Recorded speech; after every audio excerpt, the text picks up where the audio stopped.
Is anybody else up Frankenstein, or is it just me? Del Toro injected a lot more disability and illness into his 2025 adaptation of the movie Frankenstein than exists in any of the original texts. And I feel like that is an important thing to acknowledge and talk about and just ask the question why? To what end? For what reason? I am also using this video to kind of highlight a very frustrating gap between the prevalence of disability representation in media versus the social marginalization of disabled people.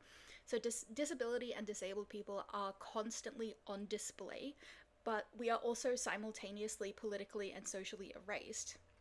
What I noticed with a lot of the discourse about this adaptation of Frankenstein is that the disability part of the narrative, the disability inherent to like many of the characters, is just conveniently ignored in much of the discourse, and I I understand the social reasons why, but it is also incredibly frustrating to see so much joy and like conversation happen about a film that is so steeped in disability with absolutely no acknowledgement of that fact. And I really feel like scholar Rosemary Garland Thompson was so right when she suggested that there is a tendency to view and read disabled characters, quote, metaphorically or aesthetically rather than politically.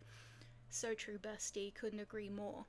So, for my first point, I would like to talk about the concept of death as mercy. One of my personal least favorite disability and chronic illness tropes is the disabled character or the terminally ill character who goes out of their way to find a cure or a treatment for their condition, something usually that they feel or literally are suffering from. They go out of their way to find a cure or a treatment for this, and then they end up, in effect, punished by the narrative by either being killed quite gruesomely or by becoming a monster, who usually, in the end, also needs to be killed, you know, for the betterment of the world. I'm sure that doesn't mean anything politically. Morbius 20, the movie that came out in 2021, is a really good example of this trope, where we have two disabled characters who are looking for a cure, and one takes what is supposed to be a cure, randomly becomes a serial killer for whatever reason, while the other one is punished by basically becoming a vampire and obviously like craving blood and all of the things that come with vampirism or monstrousness. So the idea here to me with this trope is that disabled and chronically ill people, despite living in a world that constantly tells us that we should aspire to be able-bodied or should aspire to perform as an able-bodied person, and we are constantly told that able-bodiedness is inherently better, this trope tells us that we should not actually strive to be able-bodied because doing so will lead to punishment. And it feels like the implication is, to me at least, that it's not actually our place to move above our station, as it were. It's also just a really annoying and tragic like trope to constantly be confronted with. And the new Frankenstein movie created a whole new character in Harlander, a man who has contracted syphilis and is dying of it. It's revealed in the course of the film that he has been bankrolling Victor's experiments, and the goal of creating life from death in order to save his consciousness or his soul. So effectively, he wants to put his consciousness or his soul into the undead body so that he can live longer. In essence, he is a terminally ill character who desperately wants a cure, and in revealing this desire, ends up punished by the narrative quite gruesomely and brutally by dying, and like his matter of death is like he falls and his skull is just completely crushed, and it's quite gruesome and gross. So when it comes to his character, we don't actually know all that much about him, other than that he's rich, he likes Victor, and he has this terminal diagnosis. In fact, his diagnosis to me is a defining part of his character, specifically because it is the answer to the question of why he's so ready to bankroll Victor's work in opposition to everyone else. And it's also revealed very, very shortly before he dies. So Harlander is the one who enables the story to unfold the way that it does, at least in this adaptation, and his illness is the driving force that informs all of his decisions and contributions. Additionally, his illness is completely hidden, so we don't actually see him feeling ill or talking about pain until it's explicitly necessary to the story that we understand his actions. This choice, or this narrative, Withholding of information and reveal isn't actually uncommon, and some disability scholars, such as Slava Greenberg, argue that this kind of, quote, disclosure trope is designed for able-bodied or able-minded viewers in a similar way to the disclosure trope that trans characters are often created to fulfill for the gaze of cis and heterosexual viewers. So cultural representations of chronic illness and disability often characterize it as a net negative and as having little to no social value. This can be observed in the many, many depictions of disability being linked to evil, aggression, victimhood, malice, as well as asexuality and hypersexuality. While I don't feel that this movie presents Harlander as being explicitly hypersexual, I do feel like giving him syphilis specifically leaves it open for that interpretation. So as viewers, we are relieved of having to think about questions of oppression, social justice, gender inequality, and modes of disability because he dies. Audiences of these narratives are often left with like a sense of paternalistic pity for these characters, and with the explicit understanding that if he had lived, he would have been worse off. If he had lived, he'd be facing, and I quote directly from the movie, tumors, madness, excruciating pain. And the movie explicitly, has him detail the horrific fate that awaits him if he lives in this body. And I don't love the way that movies and a lot of books often perpetuate the idea that death is a good or the best sort of solution for someone who is disabled, because it's so often rooted in ableism and eugenics rhetoric, and so often is just entirely disinterested in the social and cultural circumstances that make death for disabled people seem appealing.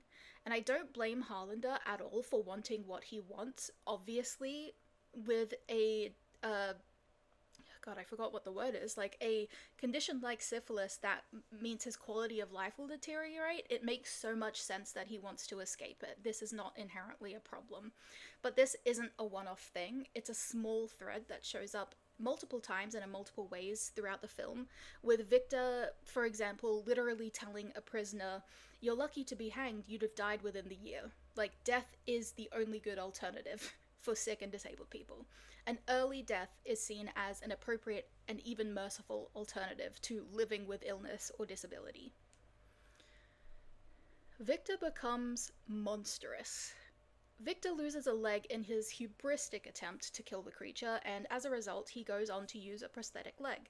This kind of depiction links disfigurement of the body with disfigurement of one's soul, reflecting their morally ill choices in a very overt physical way, which reinforces the idea that karma and consequence equals becoming disabled. Oscar Isaac also in an interview literally describes it this way by saying, quote, "As the creature becomes more human, Victor becomes more monstrous. By the end, he's covered in furs, hobbling. The beautiful thing that we see is the devolving of Victor into the creature," end quote. And that feels, to me, not great. I gotta tell ya. Just not super comfy with that. Mostly because it feels like it's reinforcing the idea that as one becomes disabled, you also become monstrous, that those two things are inherently linked in any kind of real, tangible way. The other thing I dislike about this perspective personally is the use of the word devolving. The creature is a person with thoughts, feelings, and desires, and so is Victor, and so it feels kind of icky to me to equate his increasing disablement with the concept of devolving, which is generally seen as a negative thing, right? It's a regression.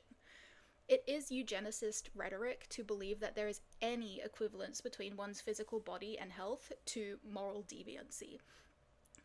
This is an idea that has been around for a long, long time. The argument that abnormal bodies are an external and explicit reflection of somebody's, tendencies towards immorality, evil, or antisocial behavior is incorrect and problematic. Let me just say that once again. It is incorrect, wrong, and it's also very problematic. I am so beyond tired of seeing this. Scholar Leonard Kriegel, I believe, argues in his essay Disability as Metaphor in Literature that literary representations tend to depict disability as either a source of pity or a threat, and I think that this movie is sadly, annoyingly, whether intentionally or not, is complicit in the use of disability as a metaphor and as stereotyping.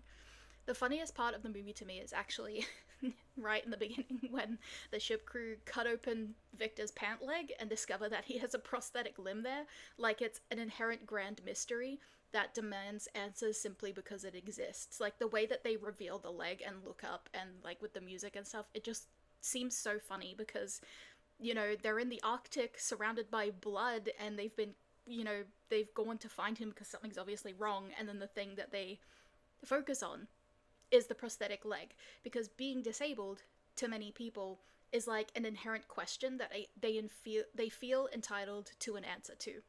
So it's the vibe with the music and the close up and the dialogue in that moment just kind of made me laugh, even though it wasn't supposed to be comedic at all, because the real mystery in that moment is what is this random guy doing in the middle of the ice surrounded by, you know, pools of blood? And yet the reveal of a prosthetic limb is what seemed to have made everyone shook and confused. But like, I'm disappointed but not surprised, right? Because this is a common disabled experience. Anytime I wear a brace out in public or my disability becomes visible in some way, people immediately feel like, you know, they're entitled to ask what is up with that, and they feel like they're entitled to answers. And they will ask me questions as if I'm legally obligated to answer them with complete honesty. The question, what happened to you, is a question that I and many other disabled and chronically ill people are very familiar with hearing and facing. And I feel like giving Victor a prosthetic leg and framing it the way that they did kind of means that the framing of the movie literally begins with the question, what happened to you? Why do you have this prosthetic leg? Which just feels a little bit odd to me, but I digress. And of course, in telling his story, he is literally telling them the story of how he became disabled. If I've mentioned David T. Mitchell and Sharon L. Snyder's book Narrative Prosthesis, or Theory Narrative Prosthesis, once, and I've mentioned it 1,000 times, I will continue to mention it forever.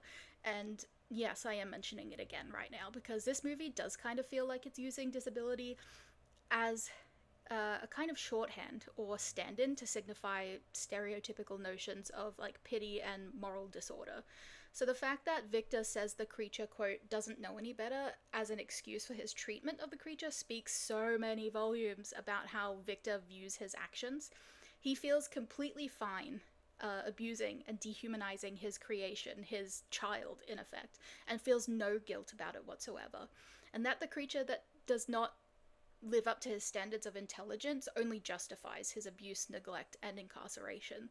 The perception of unintelligence is something that negatively impacts disabled people today and has negatively impacted them throughout history, with non-disabled people wrongly believing that disabled people lack smarts, are, quote, feeble-minded, need help with everything, and that we can't think for ourselves or that we can't make the right choices for ourselves.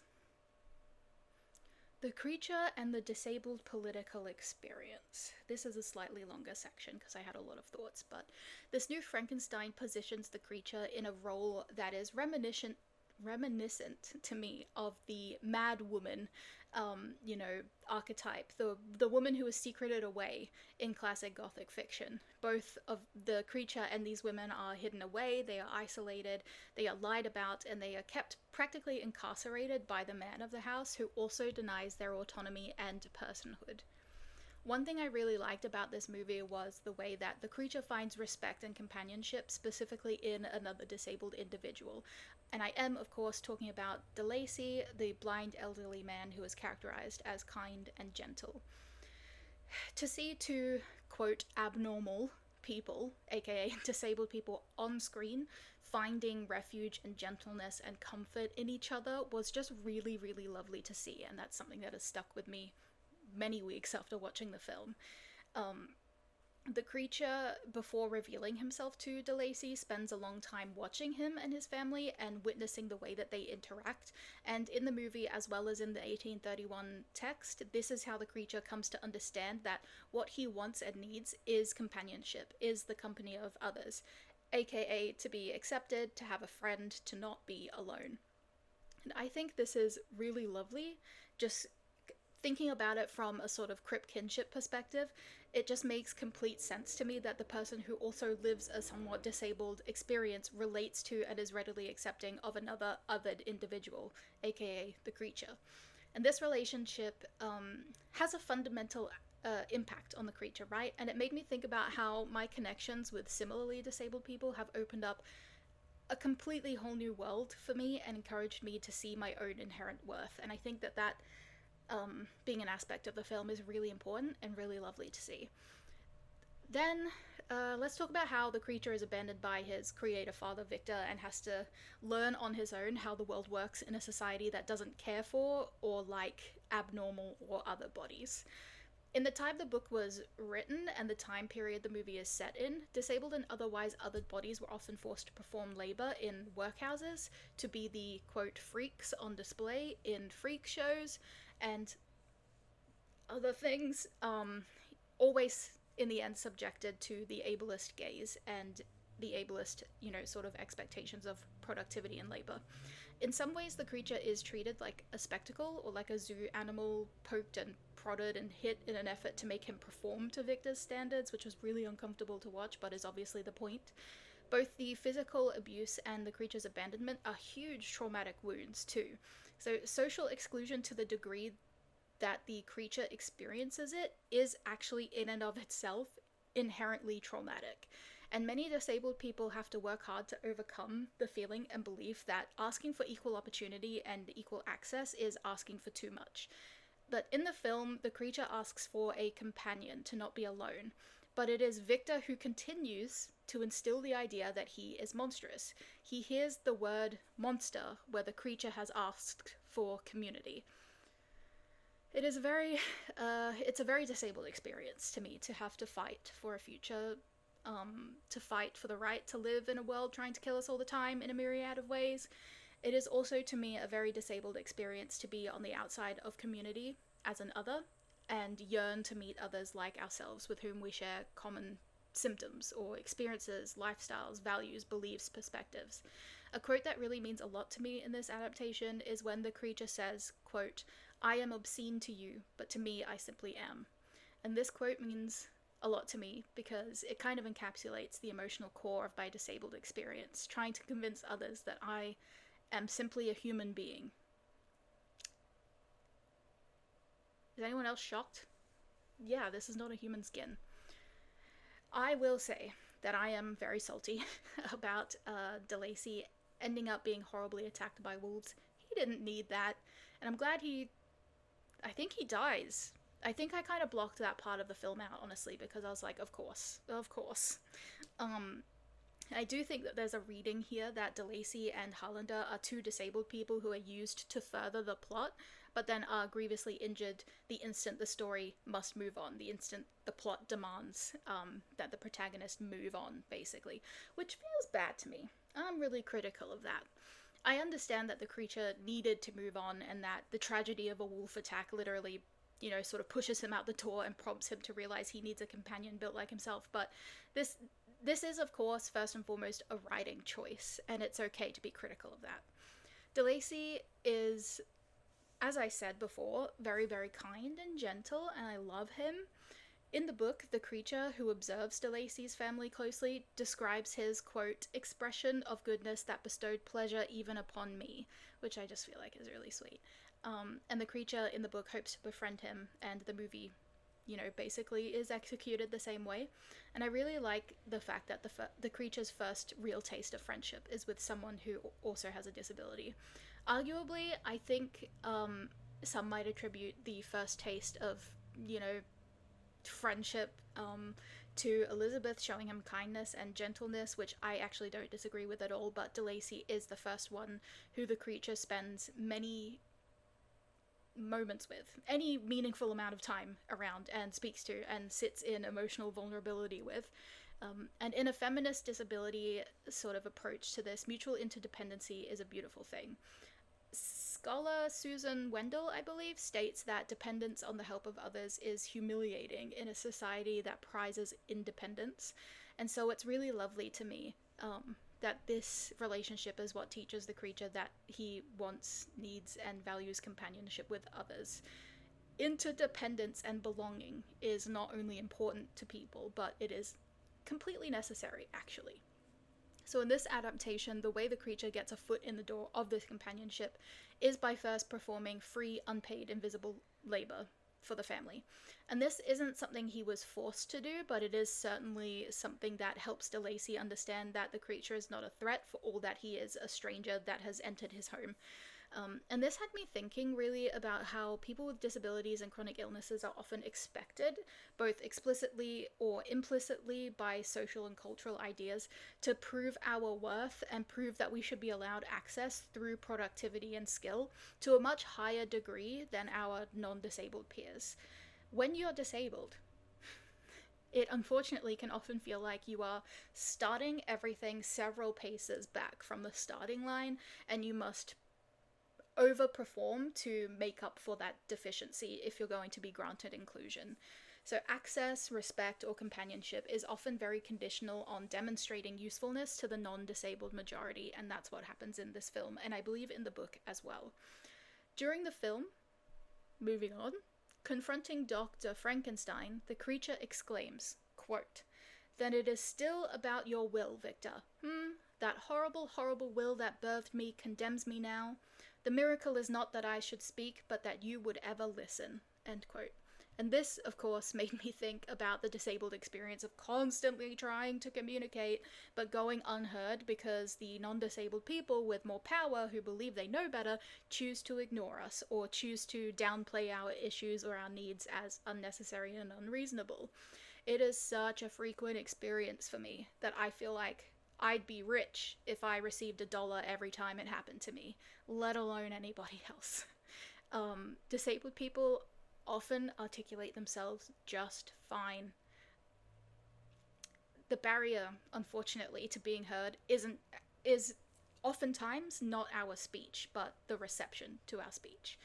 Systems and authorities, including but not limited to medical, bureaucratic, and cultural, frequently dismiss or supersede disabled voices, and it's not only extremely frustrating, but it's extremely dehumanizing as well. And I feel like this is sort of made literal in this film, where the creature is the creature, right, and is dehumanized. So because of this, I feel that one could read Victor Frankenstein as representative of this compulsory able-bodied system and or state which simultaneously creates disability and rejects it.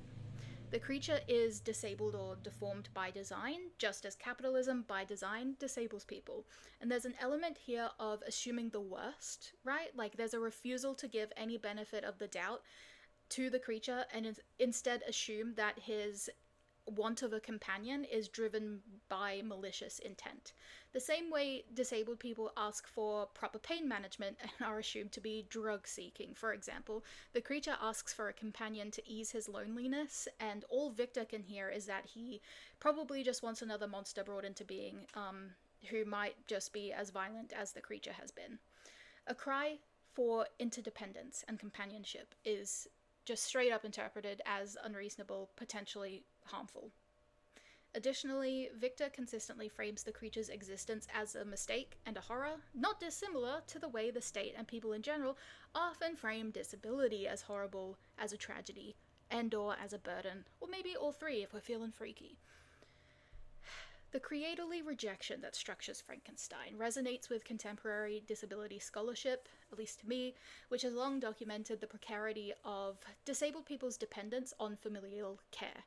So, scholar Alison Kafer notes that disabled lives are too often imagined within, quote, curative or tragic frames that position us disabled people as burdens whose needs exceed the bounds of a normal, familial relationship or kinship. Similarly, I believe scholar Susan Wendell again observes that families frequently become sites where social devaluation is reproduced as disabled people, quote, experience the effects of cultural attitudes most intimately within the home. So when read through this lens, the creature's abandonment by Victor mirrors the, unfortunately, sadly, quite common experience of many disabled people who report mistreatment, neglect, or emotional estrangement from their families, aka the people who are meant to care for them. Let's talk about Elizabeth, the autistic baddie. Elizabeth being critical of the war and expressing anti-war beliefs is important in the context of this essay because war is a mass disabling event. That's right, guys, disability. That's what we're talking about in case you didn't get it this far into the video. Furthermore, the creature is literally made up with the body parts from fallen soldiers, which I find kind of poetic, but also really important.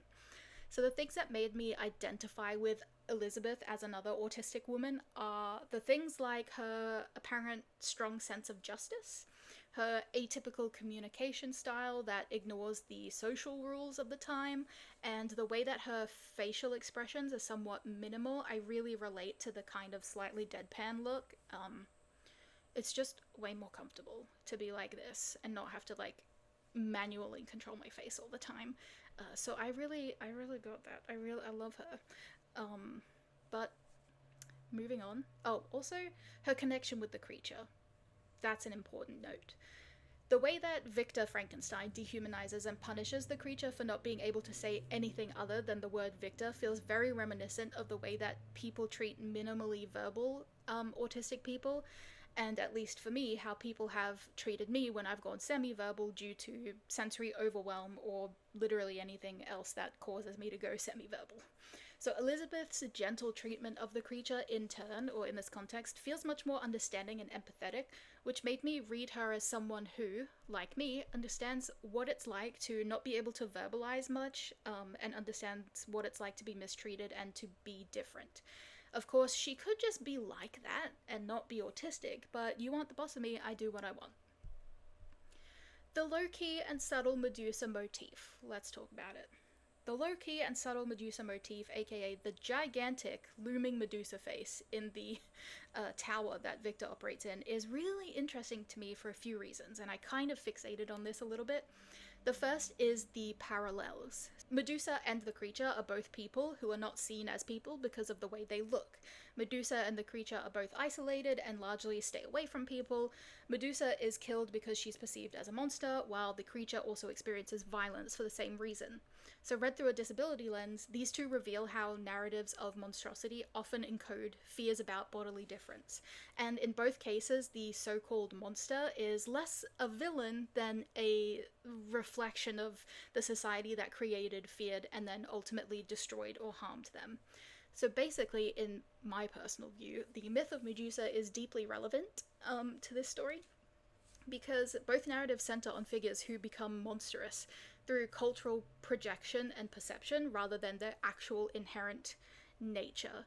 Yes, Medusa had snakes for hair, and she looked freaky, but that doesn't actually make her a monster.